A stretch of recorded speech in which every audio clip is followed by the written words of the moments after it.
boys and girls. It's Mrs. Pecora back to read you another fabulous book. And today's book we're going to be reading is called The Lady of the Library. It's written by Angie Karcher, illustrated by Rachel Sansom. So sit back, relax, and enjoy our story.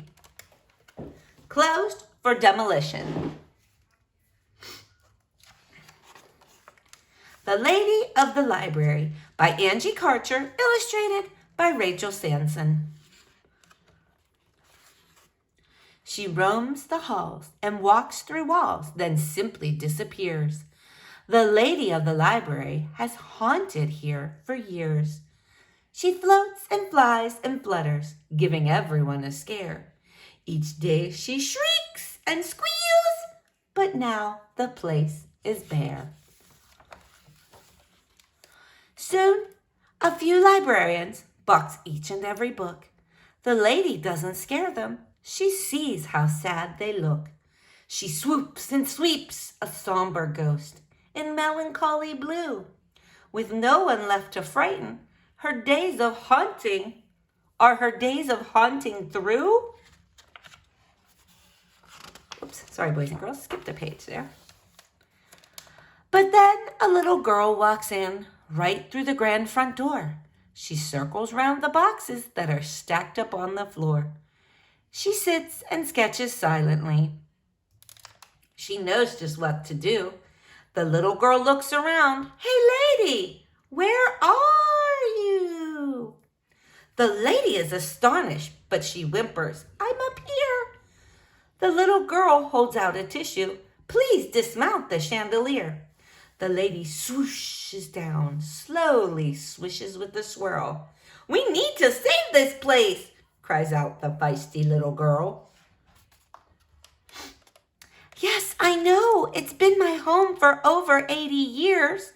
They put their heads together as the lady dries her tears. They plot and plan, prepare, as this crisis is extreme. And this their first attempt at a risky rescue scheme.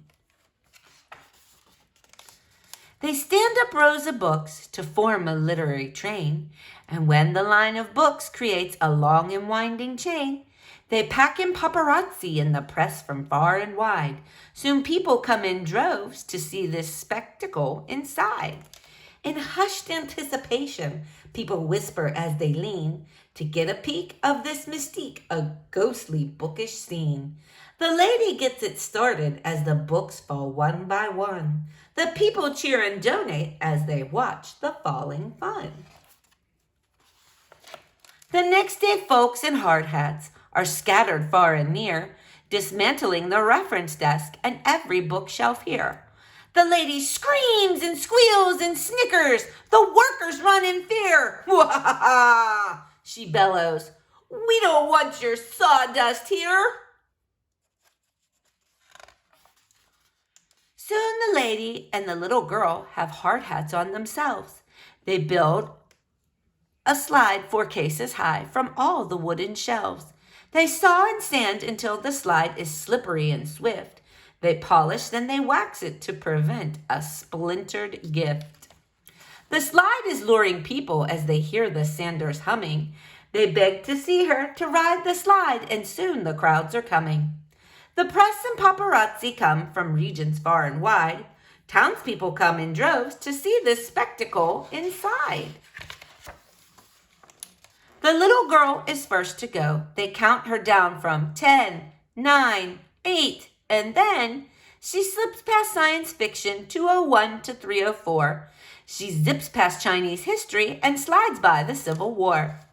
The people give donations, the line is out the door, and then they go round again to slide the slide once more. They squeal, they scream, they smile, until the last one gets to go. The lady and the little girl hold boxes full of dough. They count the dollar bills and change. It's simply not enough. Their mission seems impossible, too challenging, too tough. Technicians shut off antique lamps that light up every room. Without the power, darkness fills the place with midnight gloom. The ladies' haunting outbursts cause their mouths to open wide. Their eyes are big as quarters, and their fear is hard to hide. They stampede, scared and stumble, rushing quickly out the doors. She proudly chuckles loudly, "Don't come back here anymore."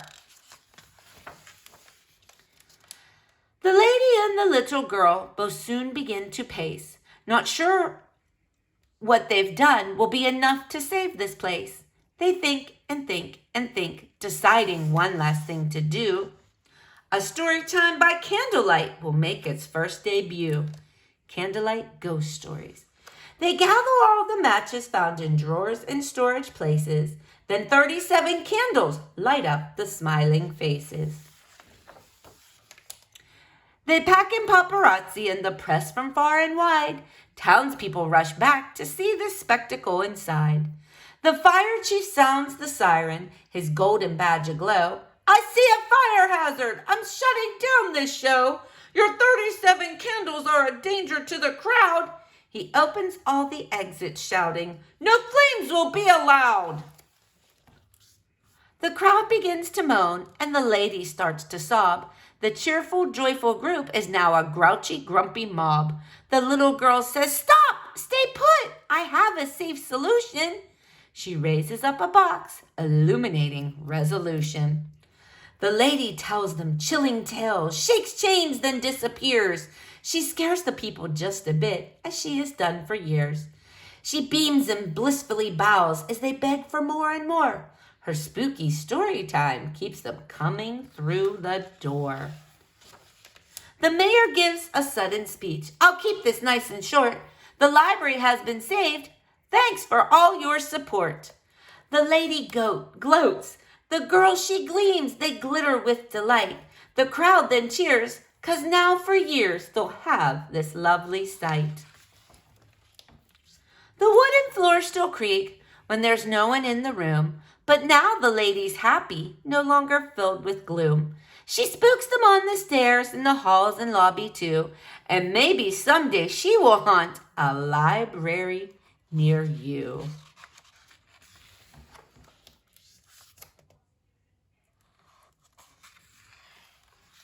The end. Boys and girls, I hope you enjoyed this fabulous story. Stay tuned to see what we will read next in library. Have a great day.